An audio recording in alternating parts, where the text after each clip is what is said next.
Bien, pour notre nouveau coup de cœur cette semaine, je dois avouer que je me fais plaisir. Alors je me fais plaisir pourquoi? Parce que tout simplement je me suis fait surprendre. Surprendre parce que c'est un album qui est une adaptation. Vu ce qu'avaient fait les auteurs auparavant, j'étais pas persuadé qu'ils réussissent à réitérer. Et je dois avouer que en regardant tout ce qui avait été, tout ce qui était sorti dans les semaines qui ont passé, j'avais un petit peu négligé cet album à tort, je dois l'avouer. Bien mal m'en a pris puisque maintenant c'est corrigé. Et pourquoi je l'ai négligé? Tout simplement parce que c'est quand même une œuvre hyper connue. Alors, qu'est-ce que c'est que cet album? C'est tout simplement Don Quichotte de la Manche. Et oui, le fameux Don Quixote de la Mancha. Alors, pourquoi je parle d'auteur?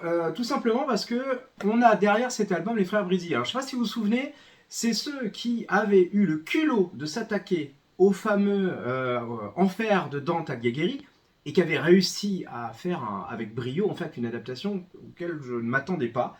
Donc forcément, je les vois revenir, je me dis bon, on sait déjà ce qu'ils vont faire, mais ils s'attaquent quand même à un monument. Cervantes, c'est pas rien. C'est pas rien, Don Quichotte, tout le monde connaît de nom, il y a déjà eu plusieurs adaptations. Moi, je me suis demandé, mais qu'est-ce qu'ils peuvent apporter de plus? Comment ils vont réussir à transférer cette truculence du personnage, mais en même temps tout ce qu'il y avait de puissant et de fin derrière? Ils ont réussi. Ils ont réussi, les Sagouins. Mais franchement, très très bien. Je dois avouer que voilà, j'ai eu le sourire aux lèvres tout au long de la lecture. Et ça, c'est franchement agréable parce que le personnage de Don Quichotte, c'est avant tout ce fameux duo qu'on connaît tous. Hein, Don Quichotte d'un côté, cette espèce de chevalier autoproclamé, complètement barré, qui s'imagine vouloir remplir un grand dessein et commettre de grands actes, et de l'autre côté son écuyer, alors écuyer qui le suit, Sancho Panza, qui en fait répare un petit peu tout ce que fait Don Quichotte, parce que clairement, on se souvient tous du fameux épisode des Moulins à Vent.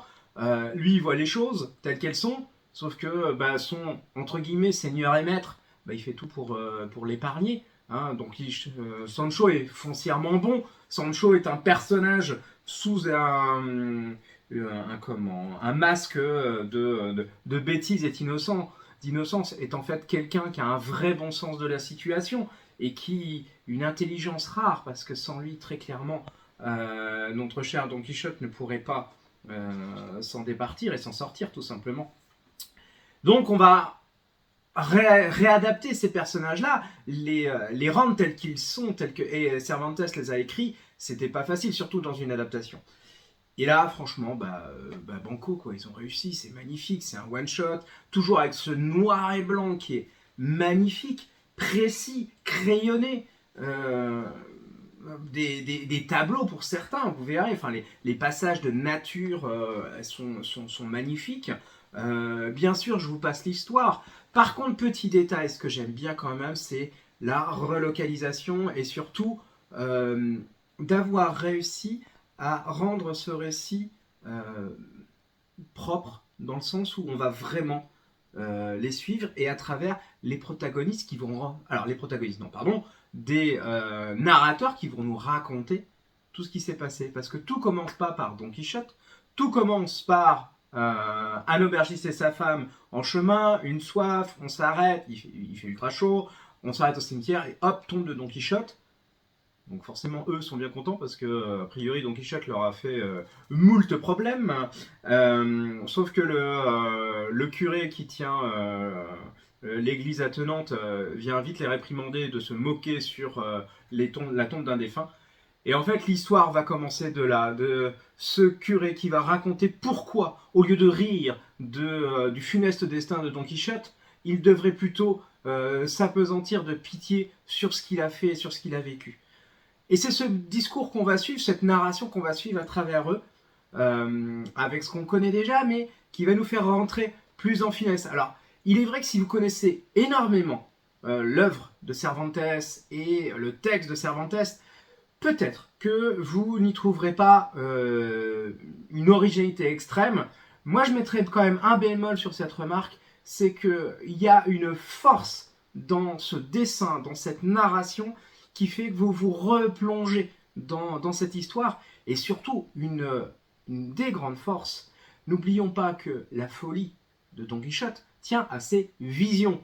Alors, vision rendu fou, lui qui était habité par les livres, et c'est un libraire qui dit ça, c'est ça qui le menait. Et ces visions, en fait, elles sont certes décrites par Cervantes, mais parfois on a du mal à avoir une certaine interprétation, on a notre propre image. Et je dois avouer que le parti pris des frères Brésil est quand même malin comme un singe, malin comme c'est pas permis, parce que non seulement ils vont nous les montrer, ça a déjà été fait, mais ils font une vraie transition, c'est-à-dire que là où leur histoire est baignée dans le noir et blanc, parce que c'est leur technique, ils vont mettre en couleur ces visions.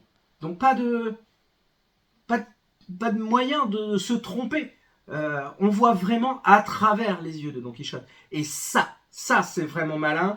En plus, on a une vraie alternance entre ce qui se passe réellement et ce qu'il voit. Et là, pas moyen de se tromper parce que vous le voyez direct. Et franchement, ça, c'est pas souvent utilisé, c'est pas facile à maîtriser. Et c'est pour moi remarquablement bien fait. Franchement, c'est quelque chose que j'ai adoré de bout en bout. Redécouvrir l'œuvre de Cervantes avec les dessins de Brizzi, l'histoire de Brizzi, c'est un vrai bonheur. On se laisse bercer, on se fait plaisir. La folie de Don Quichotte n'est pas sans rappeler par exemple un certain Munchausen, qui peut être très drôle. Il y a vraiment malgré ce destin tragique, il y a cette légèreté chez ce personnage-là, et puis cette grâce chez lui qui est là de bout en bout.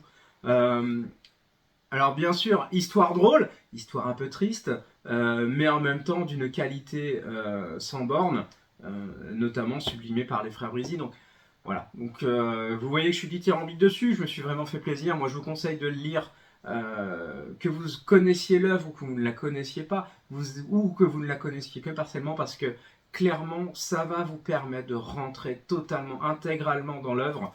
Je dois avouer que je pense que c'est un très bel hommage à Cervantes, et j'espère que ça va permettre à plus de monde encore de le découvrir, parce que là, franchement, chapeau bas, carton plein, tout ce qu'on veut, mais avoir une vraie qualité derrière. Donc je vous souhaite de le découvrir. Si vous avez besoin d'en parler, vous savez où me trouver, tout simplement. En attendant, moi je vais vous souhaiter une bonne lecture, une bonne découverte.